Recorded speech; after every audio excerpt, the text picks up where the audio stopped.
interesses de governo, interesses de espaços públicos. Então, nesse sentido, acho que é fundamental ter a participação dos conselhos e outras instituições que atuam no campo da fiscalização vão defender que mesmo essas instituições que não recebam um centavo de financiamento público devem operar numa lógica pública que atua num campo que é um campo de direito. Portanto, submetida a critérios públicos na mesma lógica da política pública, ainda que não financiadas por recursos públicos.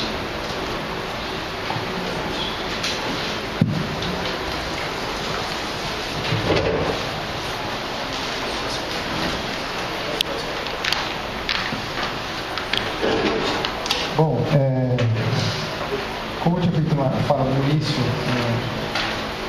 numa relação público-privado, né, e quando há algo público, que no caso sempre há algo público, porque nesse sentido, né, de uma instituição que seja 100% privada, no momento que ela priva de fato, eu falei, né, que ela priva de fato, ela está lidando com o público e ela está fazendo um movimento de privação, por mais que as pessoas paguem R$5.000 por mês. Estou só dizendo, com regulação 100%, entre aspas, controle 100% privado e, teoricamente, 100% público. Essa é a pergunta. E realmente tem que ser regulado. Tem que ser. Né? Isso é uma questão clara. E aí eu vou retomar de novo.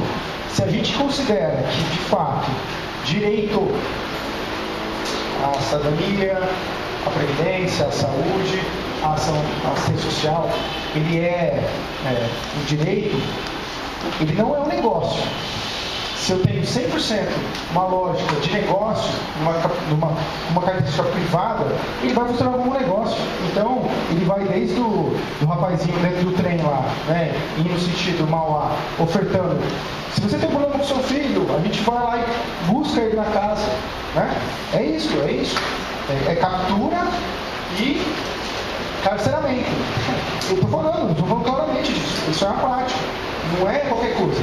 Talvez na minha fala eu fiz de uma forma mais geral, mas eu estou tentando criar essa ideia nossa de que essa é uma relação entre direito à vida e negócio. Se é negócio, ela não é direito à vida, é outra coisa.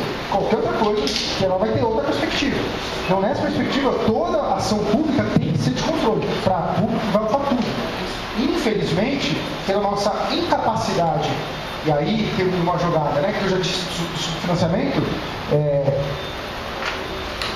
o AAA não é um dispositivo da rede de atenção social, não é. O CAPS-AD, com todas as tecnologias possíveis, dispositivos de acolhimento, dispositivos de grupo, de oficinas, consultor de rua, N questões que está dentro da RAPS, da rede de atenção social, que aí sim é o que o Estado fala que é a rede de atenção social, isso, teoricamente, isso publicamente, é a ação do Estado. Se está fora disso, não compõe a rede. Não compõe a rede. Talvez tenham redes paralelas, redes conveniadas, dizendo assim, né, enquanto política do Ministério da Saúde, enquanto uma política nacional. Porque daí esse rede do Estado pode, de fato, o governo do Estado pode fazer uma outra rede que ela quiser, porque os redes são independentes entre si. Só acho ruim que não sejam reorganizados. Então, ao meu ver, a incapacidade, infelizmente, de garantia de residências terapêuticas e repúblicas terapêuticas leva como efeito a existência das comunidades terapêuticas. Então, ao meu ver, o gasto financeiro deveria ser focado nas residências terapêuticas, nas repúblicas terapêuticas, como aparelhos do próprio Estado. Porque a PSP, enquanto a PSP, defende uma política estatal, uma ação estatal para garantia ao público, o direito universal à saúde. Porque assim, se a gente não der espaços para o público, né, da audiência pública falar, tem a questão assim, se toda pergunta ela reordenar em várias falas ali, a gente não vai ter oportunidade. A gente vai fazer uns blocos. Agora tem 9 pessoas da plenária que está inscrito. Qual que é? E aí seguindo a sua sugestão. Quem for fazer a pergunta, a gente faz pergunta de 3 e aí a pergunta direcionada, entendeu? Direcionar a pergunta para ficar mais fácil a resposta, para ficar melhor esclarecido. Então, a gente faz blocos de 3, aí direcionado, a pessoa responde e a gente volta, porque são 9, dá para fazer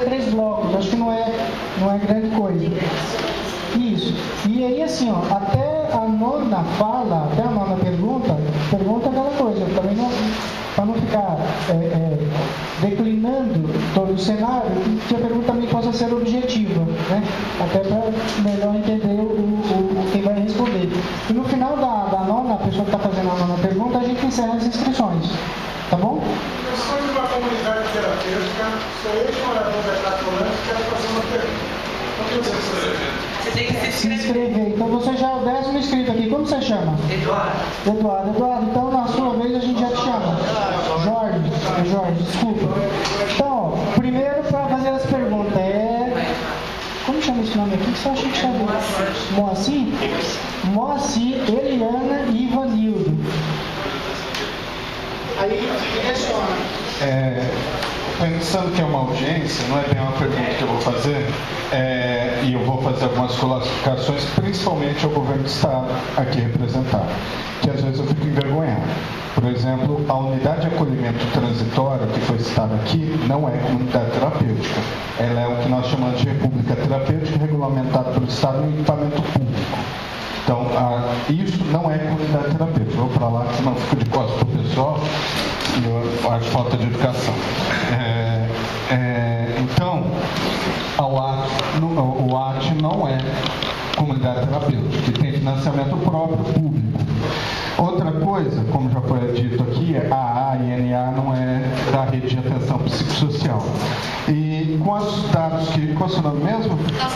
Tassiane deu, são quantos leitos? São 1.300 e 700 e alguma coisa na saúde, pagando R$1.350 por leito, por mês, que já é superior a IH de hospital psiquiátrico. Então é uma grana legal, né? Só que isso dá um total de menos de 2,5 milhões de 2.770.000 reais, que parece muita grana, né, gente? Mas lembrando que o governo do Estado não financia CAPS, não financia consultor de rua, não financia UA, não financia CAPS adulto, CAPS infantil, não financia leito em hospital geral, não dá um centavo, né? Não sei se vocês sabiam, não dá. Tá? E saúde é municipalizada. Quem tem que ofertar a saúde é o município. Então, quando eu perguntei do negócio da Cracolândia lá, da Baía da Luz, porque quem tem que ofertar lá é o município. E o Estado deveria estar junto, financiando a ação do município. Não entrando lá em concorrência. É para ter parceria. É ação tripartite.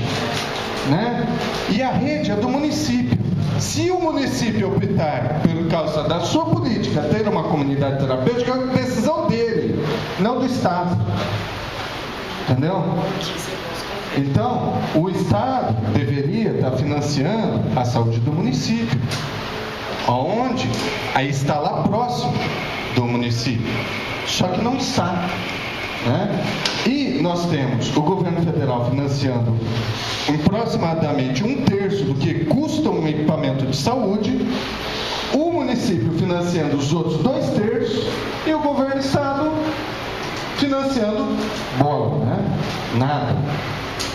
Para não ser injusto, o que o município, o Estado de São Paulo financia atualmente de serviço de saúde dos municípios é R$10.000 para implantar uma residência terapêutica. Ele dá R$10.000 e nunca mais aparece. Né? Então, vamos falar sério, gente. R$2,5 pau para cuidado, álcool e outras drogas é ridículo. E aqui a gente está discutindo financiamento. Né? As perguntas sobre cuidado dessas coisas eu vou guardar para as outras audiências. Uma já foi, tem outras. E queria colocar, além disso, que a política na assistência social, no SUAS, não é muito diferente. A diferença é que tem sim financiamento do Estado, tem sim financiamento do governo federal, só que nas duas esferas é ridículo o financiamento. Né? Vamos falar sério.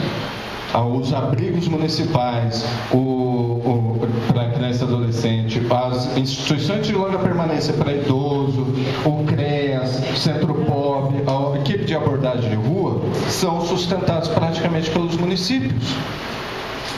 Porque, nesse caso, no SUAS, nem governo do Estado, nem governo federal dá dinheiro suficiente. Na saúde, ainda o governo federal dá um aporte maior. Só que o governo do Estado não dá nada. Né? Então, eu estou aqui solicitando que seja uma recomendação do CONDEP de que o governo do Estado assuma seu papel de financiador do Sistema Único de Saúde e de financiador, assim como o governo federal defende do Sistema Único de Assistência Social, né? Então, ele entra no financiamento tripartite do SUS municipal. E não é só o SUS municipal do município de São Paulo, porque aqui a gente está numa capital que tem muito dinheiro a propósito. Ela consegue sustentar seu próprio SUS. Mais ou menos, né? Mas a gente tem, por exemplo, o município de Mauá, no Grande ABC, que é a 10ª pior arrecadação per capita do estado, não sei se você sabe, vizinho da 9ª, que é Rio Grande da Serra, né? Estou terminando. E o estado de São Paulo é muito maior do que o Grande ABC e a capital paulista. Então a gente precisa de financiamento para a saúde pública. E, vamos falar sério, gente, 2,5 milhões do estado. Eliana. Só 3 minutos, tá? Cada Não. Não.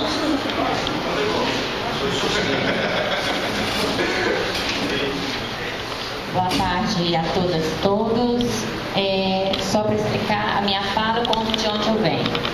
Eu sou especialista em desenvolvimento social, da Secretaria de Estado de Desenvolvimento Social, trabalho na Regional São José do Rio Preto, eu tenho formação de psicologia, mestre em psicologia social. Na verdade, não vão ser muitas perguntas, vão ser mais algumas pontuações, porque da minha regional foi a regional que trabalhou primeiro com o programa Recomeço, em 2013. Eu confesso que por muitos anos eu tive extremo preconceito contra as comunidades terapêuticas, extremo, não foi pouco não. E hoje, atuando na regional, a gente vê o quanto ela se tornou parceira da rede, né? Mas aí eu vou estar colocando um pouquinho adiante. Então, o processo de credenciamento, como ele ocorre, até ficar mais claro isso. Não é qualquer uma que chega e manda a documentação e é credenciada. Há um rigor, aliás, muito rigoroso, viu? O que é oferecido, não se aceita uma comunidade terapêutica que trabalhe com voluntários, somente com voluntários. Aliás, tem que ter uma equipe técnica, essa equipe tem que estar registrada, composta de assistentes sociais, psicólogos, monitores. Além disso, tem que ter uma estrutura física adequada. A gente fica muito atento à questão das regras, a regra onde a privação, essa instituição, ela não é credenciada. E é interessante que a principal cidade da minha região, não é principal não, a maior, é a de São José do Rio Preto. E em São José do Rio Preto nós visitamos 35 comunidades terapêuticas e nenhuma foi credenciada na época. Após 3 anos, agora a gente conseguiu credenciar 2. Né? Nenhuma foi, e considerando que os próprios CAPs, o próprio CAPs AD e o CAPs adulto, valorizava, indicava algumas, e pelo nosso processo elas não passavam, né? não atendia a certo. Além de tudo isso, quando ela é credenciada, ela passa por um processo de pactuação para melhoria ainda desses serviços. Há uma linha tênue que a gente tem que trazer para o nosso debate, eu vejo muito pouco isso, porque as comunidades ela é fundada com base em alguns tripés, né? O princípio da espiritualidade, a convivência entre pares, e são 3 tripés que eu não me lembro qual. Porém, entretanto, nós enquanto Estado, quando credenciamos, nós vamos admitir que permaneça com esses mesmos tripés? Por outro lado, nós estamos precisando desse serviço. O quanto nós vamos falar, mude o seu perfil de intervenção? Também é uma questão a colocar.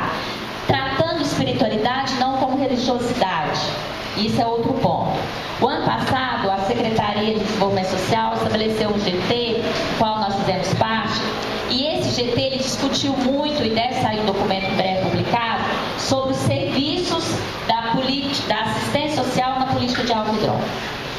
E aí, Tassiana, eu vou te ajudar a responder por repercutindo a questão da reinserção social. Né? Qual é esse entendimento para esse GT do que é reinserção social? O que é reinserção social? Se a gente pegar na lógica textual, o termo reinserção social ele só é falado, mas ele não é escrito, ele não é discutido, porque se discute inserção. Quando eu falo reinserção, eu parti do pressuposto que ele já não tinha teve inserido. E a grande parte nunca teve inserido. Então, é uma construção a ser feita. E essa reinserção, a gente entende que é papel, sim, da comunidade terapêutica iniciar esse processo. Mas é papel também da assistência social, enquanto política de interface, assumir essa parte também junto às comunidades. Exigir tanto das comunidades sem dar suporte é maldade. Porque nós estamos, Estado, admitindo que os nossos equipamentos não estão dando conta dessa demanda, chamamos as comunidades como parceiros e de repente falamos para eles, vocês são mercenários ou vocês não sabem nada. Cuidado! Tem comunidades mercenárias? Tem muitas. Mas nós estamos tratando, isso eu vou falar enquanto o programa começa, o cuidado nosso é altíssimo para não lidar com ninguém mercenário, mas também fazer com que ele vai qualificando esses serviços. A grande dificuldade de implantação do programa foi estabelecer a parceria com a saúde. A Tassiana não colocou isso, mas é a verdade. A saúde, os CAPs renegaram muito essa parceria com as comunidades. E isso atravancou o processo em muitos municípios, em muitas regionais. Hoje, já estou terminando, hoje a gente tem a alegria de falar que em muitas regionais a própria saúde, o próprio CAPS, senta junto com as comunidades, senta junto conosco, senta junto a FEBRAT, né, Lucas? Só esse ano já foram 2 longas reuniões, em que reconhece a necessidade das comunidades. Né? Nem tudo, não é só porque CAPS deu conta, é o melhor modelo. Não é o melhor modelo. Para cada indivíduo tem um modelo que talvez seja mais adequado naquele momento. Eu queria pedir para o governo do Estado esperar um tempo de resposta do governo do Estado para o público poder se manifestar. Então, próximo é Ivanildo.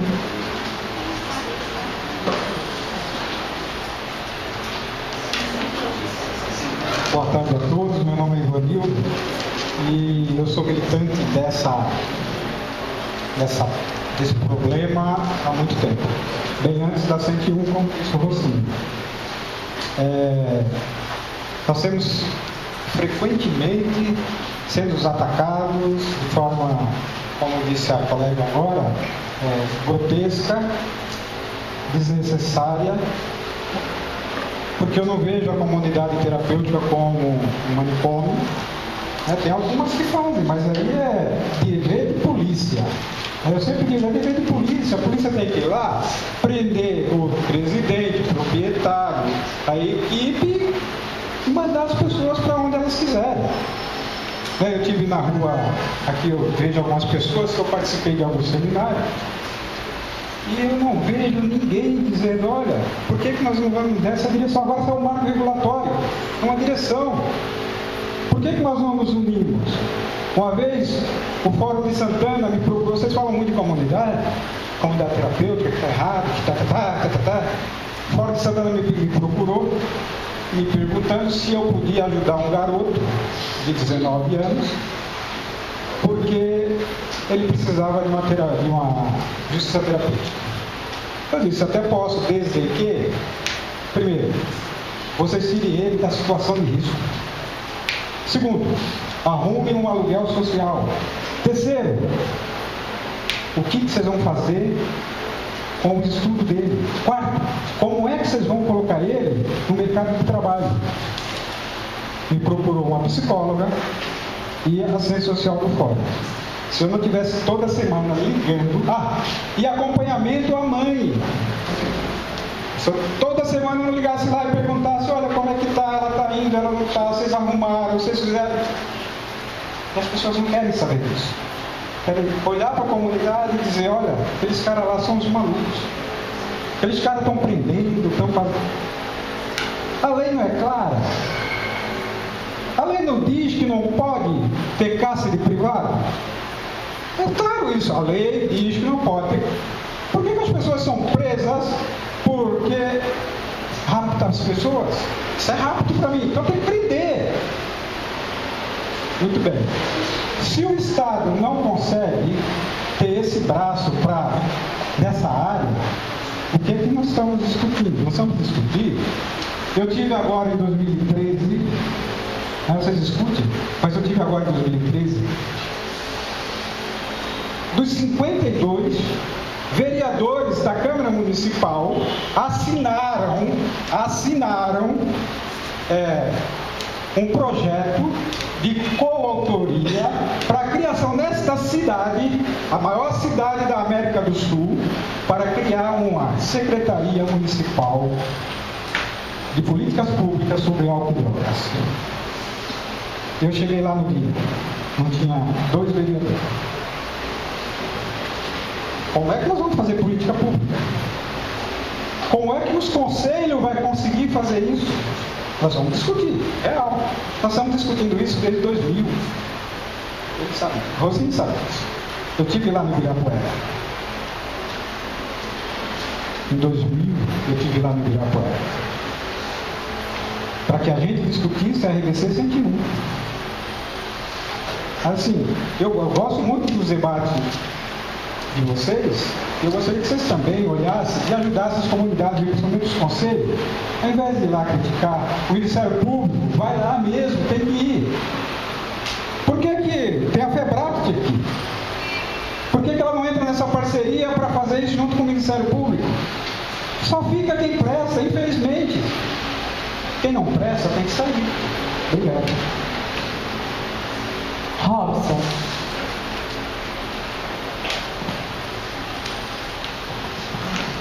Bom, boa tarde a todos e a todas. Eu sou Robson, Movimento Estadual de População de Rua. E eu tenho perguntas específicas. Eu vou falar um pouco ligeiro, que o tempo aqui é curto. É o seguinte, a senhora não soube responder a questão da inserção social. Que inserção social não é isso. Você vai escolher para qual religião você vai e você vai. Isso não é inserção social. Isso é empurrar o camarada e dizer vai e te vira. Desculpe a minha franqueza. Tá? Quando as comunidades terapêuticas que não são conveniadas com o Estado assumem esse papel de encarcerar as pessoas, é porque o Estado deixa uma lacuna. Quando o Estado deixa uma lacuna, o poder paralelo empossa.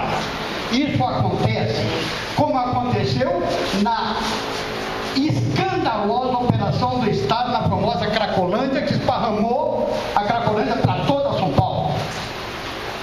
Então, eu pergunto, na questão comunidade terapêutica, na questão reinserção social, o elemento que está na sua fragilidade por o uso do crack, ou seja, a droga que for, ao ele sair, o que é feito? O que é que o Estado faz? O que é que o Estado oferece? Oferece o quê? O poder paralelo para tomar conta daquele indivíduo. É isso que é oferecido. Critérios rigorosos para que possa assumir e ter um convênio. Isso é burocracia boba, bestial, que não resolve nada. Tem que ter o critério do amor.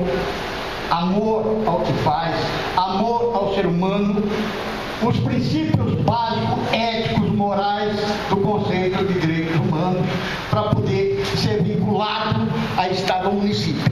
Quando isso não ocorre, mais uma vez eu digo, o poder paralelo assume essas questões. Então está na hora do Estado. Quando o Floriano era secretário municipal, ele dizia muitas vezes que o Estado era muito lento em assumir alguns papéis junto com o município.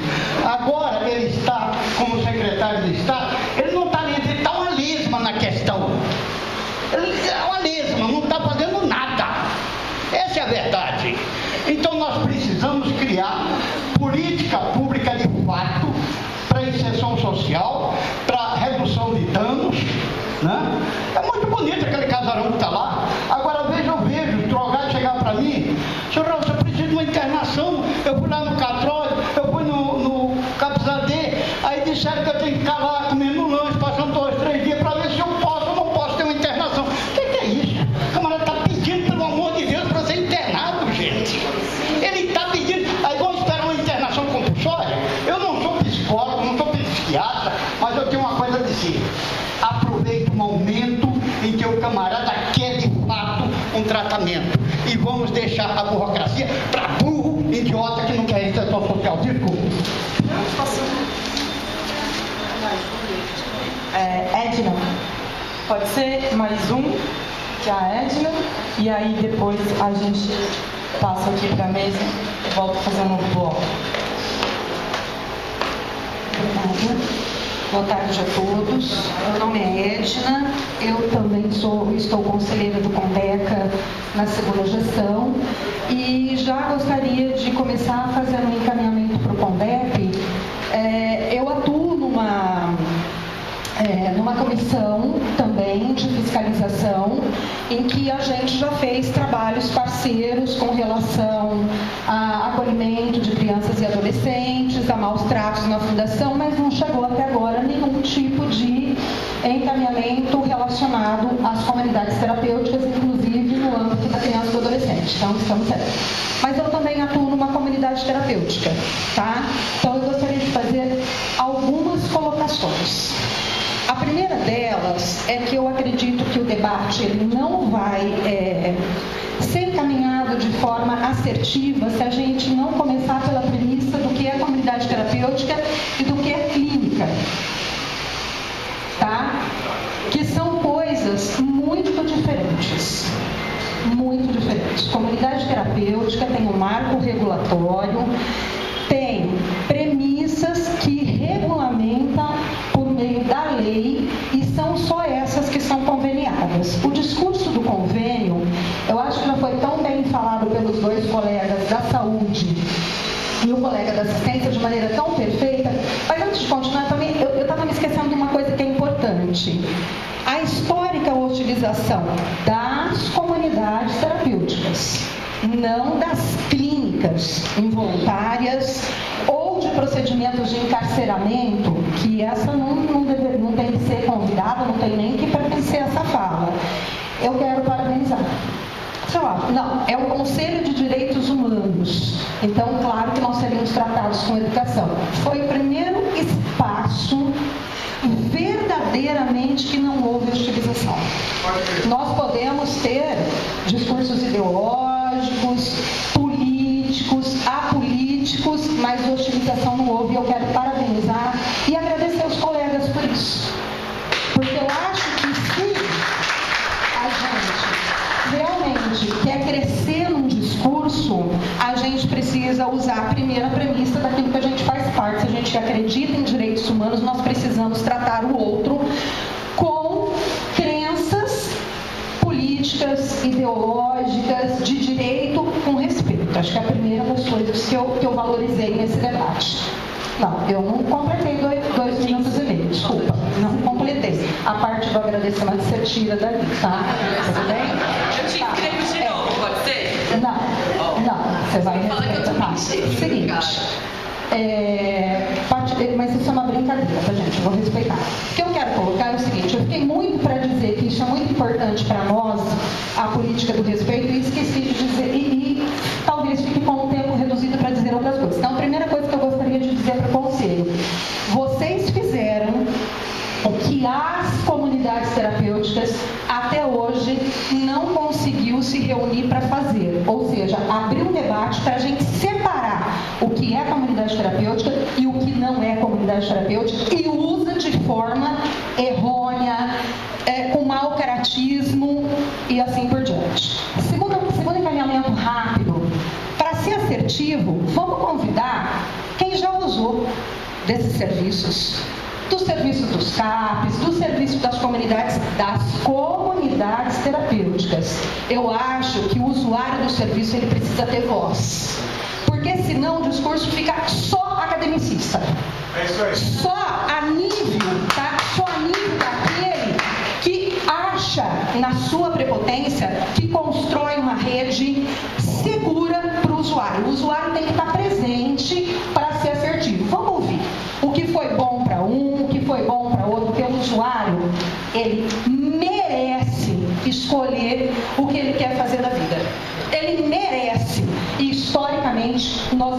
violando esse direito. Vamos fazer isso? Eu acho que o encaminhamento tem chance de dar certo, tá? E ó, para falar de comunidade terapêutica, a gente não pode perder o marco regulatório. Certo, gente? Perder o marco regulatório, estamos colocando coisas do que são rede, do que não são rede, e a discussão sobre rede, eu acho que ela precisa ser aprimorada. Obrigada. Fernanda. Desculpa. Aí, então, pra você falar. Não, também. Pode seguir.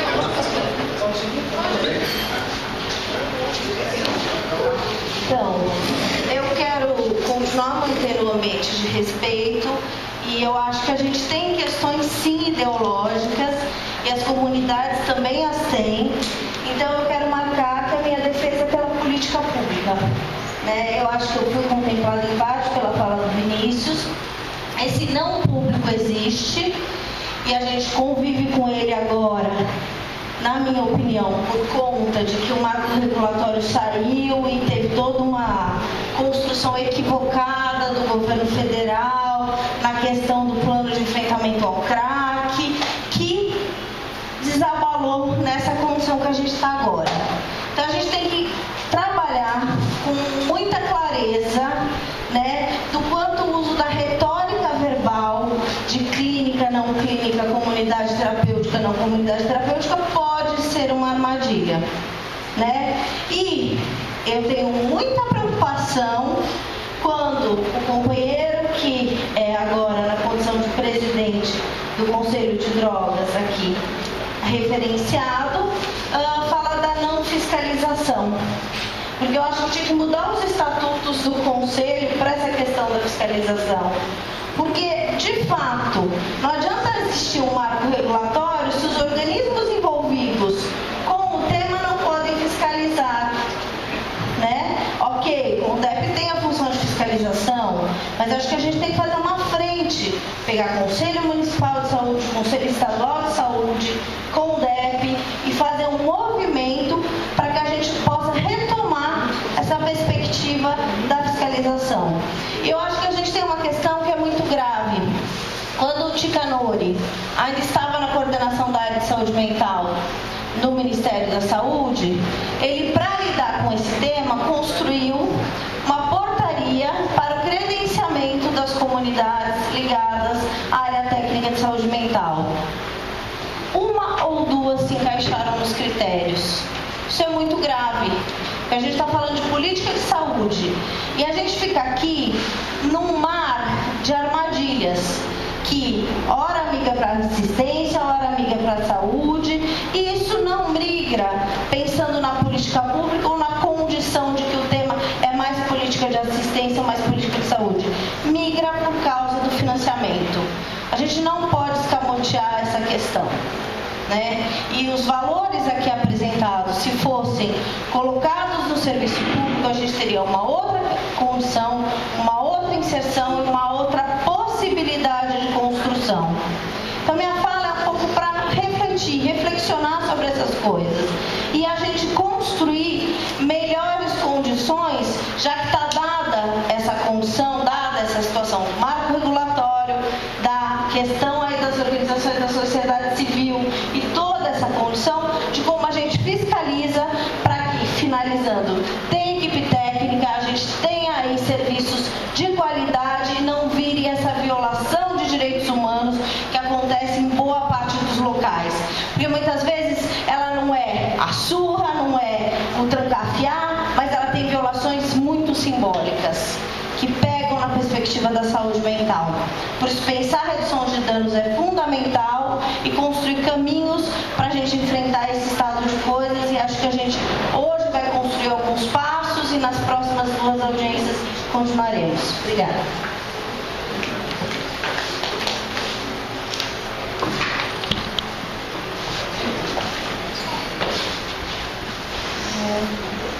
Bom, acho que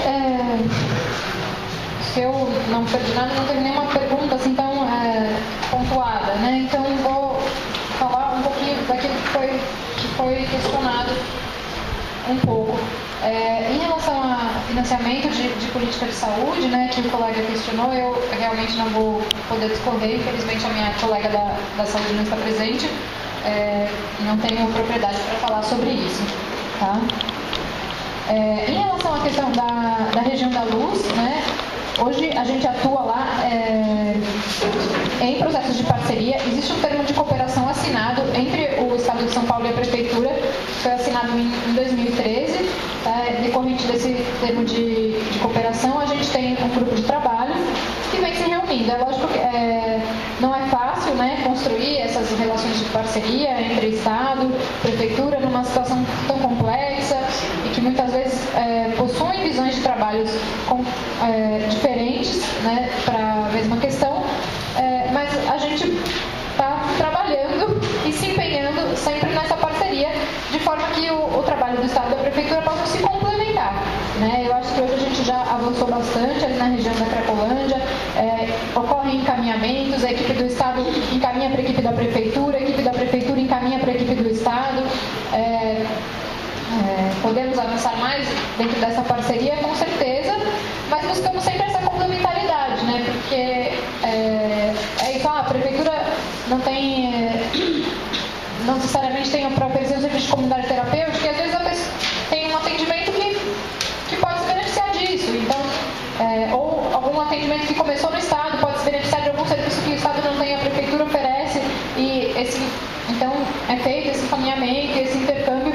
A gente vem buscando cada vez mais fortalecer essa relação naquela região tão complexa.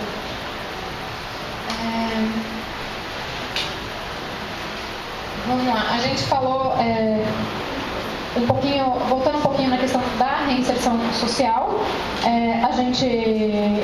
Uma coisa que acho que eu pontuei pouco e é um trabalho bastante relevante que a gente faz é o trabalho com famílias. As repúblicas, sim, o trabalho com família e a implantação de serviços de assistência social, né, que são as repúblicas, casas de passagem e serviços de acolhimento, que vão atender com especificidade o público dependente químico, né? Então, do trabalho com família, a gente tem a ação Recomeço Família, que hoje tem um atendimento dentro dos Centros Integrados de Cidadania, que são ligados à Secretaria da Justiça. Né? Lá tem equipes preparadas para atender demandas de famílias, tantos grupos de apoio, realizam palestras, sensibilização, né? E tanto o trabalho da própria equipe, né? A equipe que atua tanto no Cratódio ou em outras, as equipes dentro das comunidades terapêuticas também vão trabalhar com a família desse indivíduo, né? Que às vezes no primeiro momento nem é o encontro dessa família, às vezes você tem que trabalhar separado, né? Trabalha a família e trabalha o indivíduo. Em algum momento eles vão buscar essa aproximação, né? Mas o trabalho com a família independe, né, disso. Então esse suporte, essa busca por essa reinserção familiar também é algo bastante importante para a gente, bastante trabalhado dentro do programa Recomeço. Em relação, o colega colocou algumas questões em relação à burocracia do Estado. O que eu tenho para dizer é que eu sou funcionária pública de carreira, eu prezo muito a burocracia. Eu acho que a burocracia não pode... Ela não pode parar o nosso trabalho, ela não pode impedir que o Estado trabalhe, mas ela é extremamente importante para o controle das ações do Estado. Né? Nós temos sim que seguir todos os rituais, nós temos sim, às vezes demoramos 6 meses para assinar um convênio, gostaríamos de assinar antes, de propiciar o atendimento ao público mais rápido, sim, mas é importante que a gente cumpra todos os requisitos legais e garanta sim que esses atendimentos vão ocorrer conforme a legislação e conforme o respeito a todas as práticas necessárias.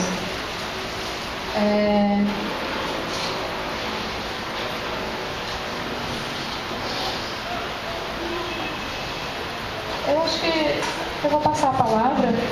Em relação, acho que alguém falou, né, essa questão das políticas públicas, né, nós temos um entendimento que quando uma comunidade terapêutica está fazendo um atendimento financiado pelo setor público, ela está executando uma política pública, né?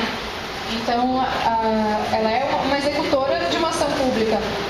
E até por isso buscamos garantir que isso seja feito dentro de uma lógica. Assim, quando nós começamos em 2013, a gente começou a ter problemas com a CTs de coisas simples como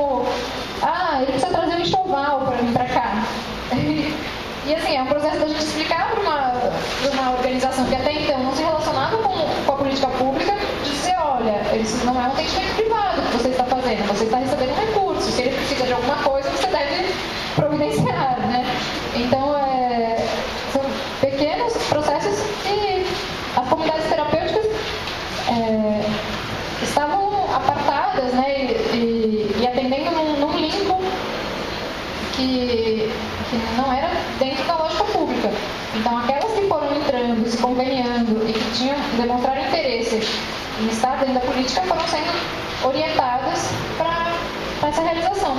Eu acho que essa diferenciação, né, a gente acaba trazendo uma fala, às vezes, que soa como defesa, mas é porque aquelas que nós acho que falamos de uma outra realidade de comunidades terapêuticas, né? Nós falamos do ponto de vista daquelas que financiamos, ou que pelo menos temos condições de vir a financiar. Então, hoje eu não posso te financiar, mas eu vou te orientar, tudo que ela vai se estruturar para que daqui a pouco ela possa ser financiada.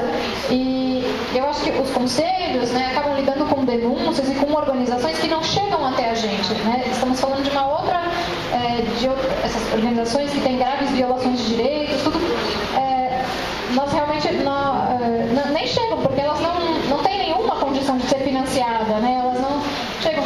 Mas eu acho que a colega ali pontuou algo interessante, porque de alguma forma a gente precisa fiscalizar isso, né? E regular. E acho que sim, é um papel mais dos conselhos, né?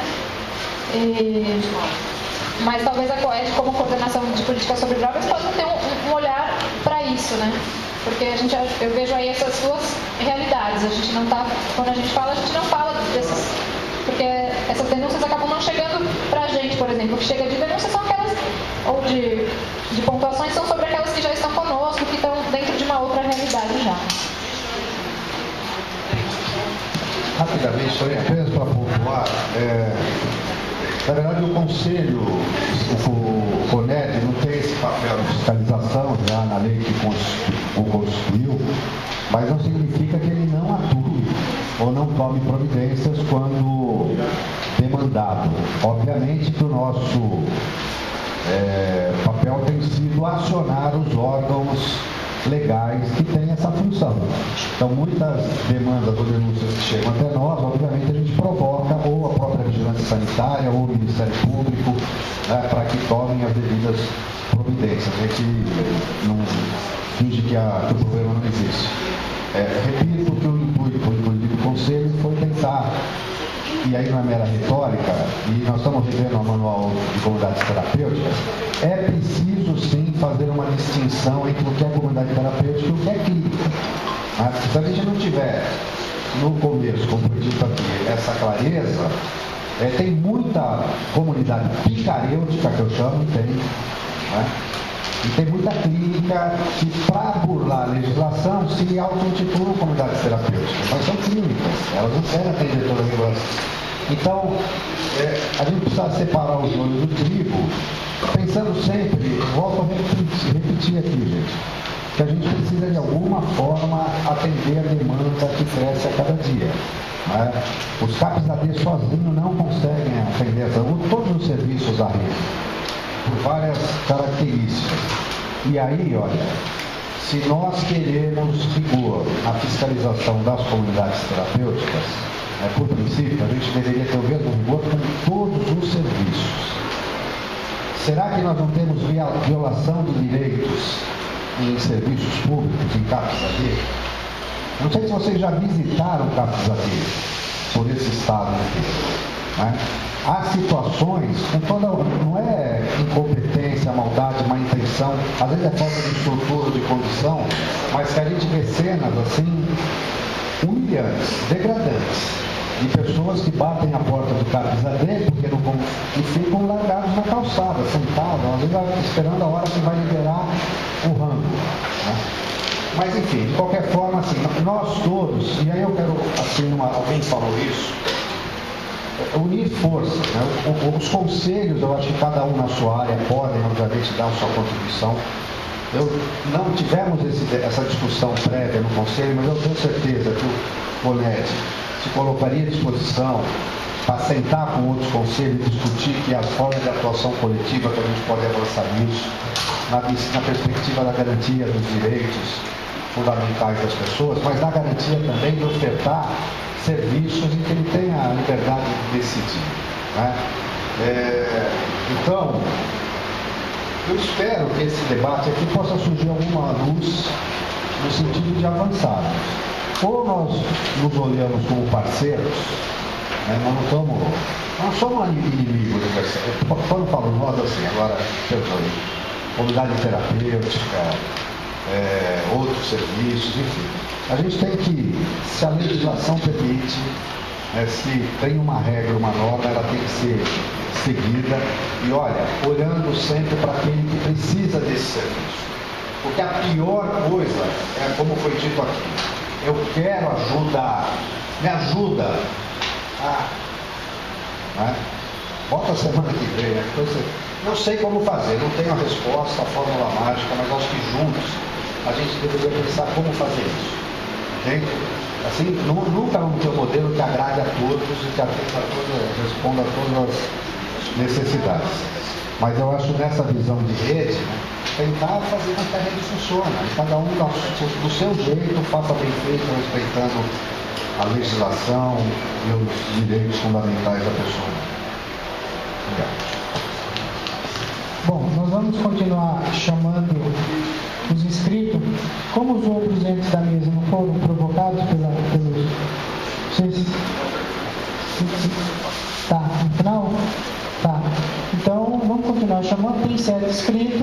Até a terceira pergunta, a terceira consideração encerra as inscrições. E eu só queria... E aí, minha companheira conselheira do Condeca, né, eu queria... encontrar em você o acesso para que o CONDEP faça ação conjunta junto com o CONDECA, não só nas unidades das fundações CASA, como a gente recebe várias denúncias, mas também nas comunidades terapêuticas que envolvem adolescentes. O CONDEP, ele já há algum tempo vem provocando o próprio CONDECA, e eu espero que nessa nova gestão do CONDECA a gente consiga, de fato, espaço onde a gente consiga dialogar e fazer ação conjunta. Por várias vezes o CONDEC fez fiscalização em várias unidades da Fundação Casa do Estado de São Paulo inteiro. Também em algumas comunidades terapêuticas que têm crianças, que têm adolescentes. E na maioria das vezes que nós convidamos o CONDECA não apareceu. Então, estou te dizendo isso que eu quero achar em você, enquanto conselheira, esse espaço de abertura enquanto ação entre conselhos. E aí já fica também o mesmo recado para o CONED, né? Talvez a gente possa criar um protocolo de ação conjunta entre os conselhos, aqueles que têm a prerrogativa legal de fiscalizar ou não, bem como aqueles também que são conjuntos, que são conselhos consultivos, mas que atuam no campo da política pública. Tá bom?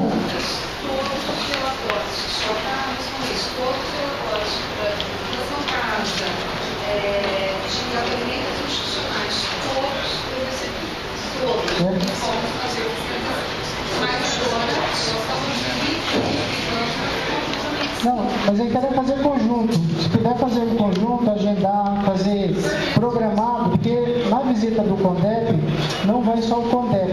Geralmente vai CONDEP, nós vamos acompanhar pelo Ministério Público, a Defensoria Pública, CRP, Comissão de Direitos Humanos da OAB, Conselho Tutelar, CMDCA, que uma das dificuldades, não vou abrir esse debate, mas que uma das dificuldades que o CONDEP encontra é que na maioria dos programas políticos pedagógicos de cada unidade não tem acompanhamento e controle social. Então não está escrito no CMDCA e o Conselho Tutelar está aquém da fiscalização porque ele não recebe essas informações. E que a Fundação Casa não cumpre a própria portaria 224, que é o regimento interno do Estado de São Paulo, que elas não cumprem na criação dos conselhos gestores. Acho que nós temos vários desafios, tem um monte de campo para a gente atuar, e aí eu estou seguro que eu vou sentir em você, na condição de conselheira, que nós vamos ter essa abertura no CONDECA, tá bom? E também no CONED, que nós vamos convidar para fazer ação conjunta junto com o CONDECA. Bom, vamos lá para o Carlão. Quem é o Carlão?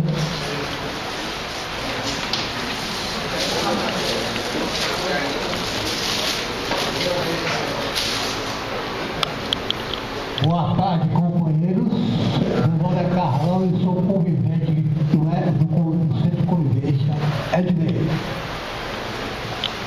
eu já tive numa comunidade terapêutica, eu sei como é que é o castigo, ali é o castigo mesmo, ele é obrigado a fazer laboterapia. É trabalho de escravo ali, é trabalho de escravo. Ali pra mim, não poder sair para fumar um cigarrinho, é proibido. Para mim não é uma comunidade terapêutica, é um manicômio. Para mim é um manicômio. E também estou fazendo essa atividade lá no projeto Recomeço. Eu faço academia de segunda a sábado. Bem forte. E também eu uso também a desgraça do crack, eu sou usuário de crack também. Eu uso só fim de semana, só no sábado. E aí? O que eu acho que a comunidade terapêutica precisa mudar o foco dela. Mudar o foco. Não deixar o usuário encarcerado. Deixa ele sair um pouco, tomar um ar. É isso.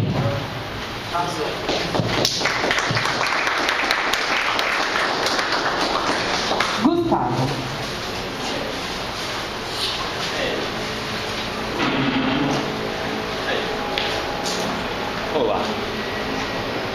Olá, boa tarde. Eu também sou um usuário.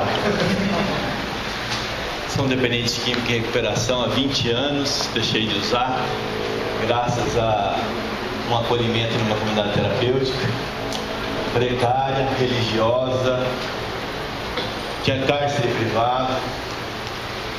No ano de 95 nós estamos falando. Na época não existia nenhuma outra política que atendia a dependência química. Meus pais, desesperados, um garoto de 20 anos, situação de rua, viciado em crack, foram o que eles encontraram. Pagaram caro para me internar. Depois de 6 meses internado, eles foram para me retirar de lá. Eu pedi para eles me deixarem mais 6 meses.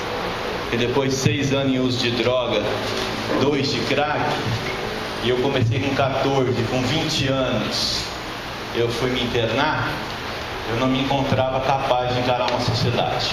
Trabalho de inserção não existia, a chácara ficava 16 km dentro do canavial. Nós estamos falando disso de 95, do ano de 95. Depois de um ano meu pai foi para me tirar de lá, e eu falei para ele, deixa eu ficar mais um pouco aqui, porque eu não tenho coragem ainda de encarar, porque eu não sabia, a vida para mim sem crack não tinha lógica. Eu não sabia como eu ia encarar. E eu fiquei 1 ano sem sair da instituição a pedido meu. Eu tinha um processo lá de visita, mas eu não queria fazer. E aí depois de 1 ano eu comecei a voluntariar nessa instituição. Fiquei 1 ano e comecei a pôr o pé para fora da instituição devagarzinho. E depois de 2 anos eu saí de alta e fui para minha residência. A minha família não foi tratada. O primeiro conflito que eu tive foi com meu pai. Primeira vez que eu pensei em usar droga, então fui embora de casa não para usar droga, mas para ajudar pessoas que tinham problema com dependência química. Comecei a morar em rodoviárias e a acolher moradores de rua e alugava uma casa com eles dentro. E o que eu tinha aprendido numa comunidade terapêutica era que a pessoa precisava cavar um buraco para poder aprender, ela tinha que tomar um banho gelado, porque quente ela não merecia. Então tinha todos esses procedimentos e eu passei a replicar isso. E fiz isso durante 10 anos. Fazem 20 anos que eu estou na área, 10 anos para cá eu fui me especializar. Alguém falou para mim, vai estudar, porque o dependente químico em recuperação tem uma arrogância terrível. Ele acha que porque ele usou, ele acha que ele pode resolver o problema de todo mundo. Então ele chega dizendo, olha, eu sei o que ele está passando, eu sei o que ele está... Sabe nada, você não sabe nada, você sabe o que você passou, porque cada indivíduo é um indivíduo. E não existe um tratamento que funcione para todos. Redução de dano é ótimo para alguns. A abstinência total é ótima para alguns. A ANA é ótimo para alguns. A religião é ótimo para alguns. Então não existe um tratamento. A minha pergunta é, fui me especializar e hoje sou diretor de uma comunidade terapêutica financiada pelo cartão Recomeço em Tapicerica da Serra. Tempo esgotado. Como funciona o serviço que a gente presta lá hoje? Em 30 segundos eu vou te explicar. Acho que é diferente de tudo que a gente ouviu aqui. Quem vai para lá vai por livre espontânea vontade, o portão é aberto 24 horas, decide sair do programa a hora que quiser e recebe a condução para voltar de onde veio, leva uma carta de encaminhamento de onde veio para retornar de onde veio, se foi Cratório, se foi Barueri, fica 3 meses num regime interno dentro da instituição, recebendo visita 2 vezes por semana, telefonema toda semana. Depois de 3 meses vai para a República, dentro da mesma unidade, mas 2 casas separadas. Daí ele já está indo para casa todo final de semana, fazendo academia no bairro, e nós estamos próximos, 800 metros de um bairro, de um centro comercial. Compra o pãozinho deles lá, eles mesmos fazem a comida deles, eles vão no AA, eles vão na igreja, eles vão onde eles quiserem, desde que for programado com acompanhamento, com alguém acompanhando para evitar de trazer algumas substâncias para dentro da instituição, só por isso. E depois de 6 meses ele pode permanecer numa pousada social que nós temos até conseguir emprego. Nós temos parceria em 4 empresas da Psirica da Serra, uma empresa, um posto de gasolina, uma padaria e uma fábrica de tambor. Nós já temos 4 funcionários lá que saíram da instituição, residem no município, que conseguiram pagar seu aluguel e moram lá. Então esse é o serviço de comunidade terapêutica. Pergunta. Quando há uma denúncia e vocês vão fiscalizar, porque em todas as reuniões que eu vou, parece que o poder público, a única visão que tem é baseada naquelas que foram denunciadas. Então faça um modelo daquela denunciada. Quando você recebe uma denúncia, que vocês vão visitar, é difícil demais elaborar o que é aquele serviço antes de dizer que é uma comunidade terapêutica. Por exemplo, tem uma normativa, a 29, antes de falar assim, a comunidade lá faz um voluntário. Não, a comunidade não faz voluntário, então não é uma comunidade. E se há algum programa para fazer uma visita em comunidades que estão funcionando e que não tem denúncia, a minha nunca foi. Aliás, já foi o Tribunal de Contas do Estado, já foi a Fazenda, já foi todo mundo lá. Mas não tem divulgação isso. Eu queria saber de vocês, porque se a gente for levar em conta o que a gente ouve lá no Datena sobre direitos humanos, é só para bandido. Então não dá para levar em conta o que o Datena fala sobre direitos humanos. Catarina. E aí agora a gente vai encerrar as inscrições. Assim que a Catarina terminar, está encerrado. Seja da inscrita. Boa tarde, eu sou Caterina, sou doutoranda da Faculdade de Saúde Pública da USP e estou aqui representando o SEBS do Núcleo São Paulo.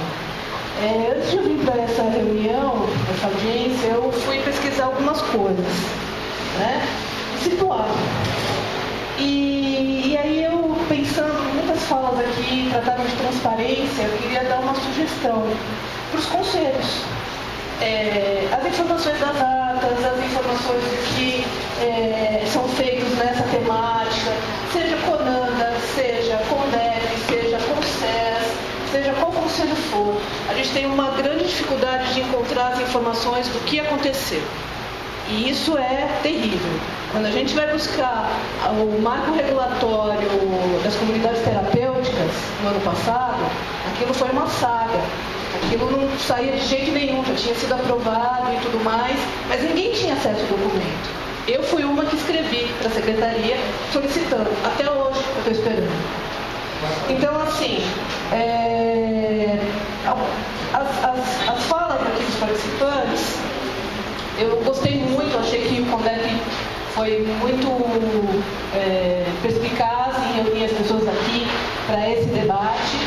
E uma das coisas que eu também fui buscar ontem foram as rubricas do orçamento para 2016. Quanto que é? O que tem de droga? O que se fala de drogas quando a gente está falando no Estado, né? Então, são 740 páginas.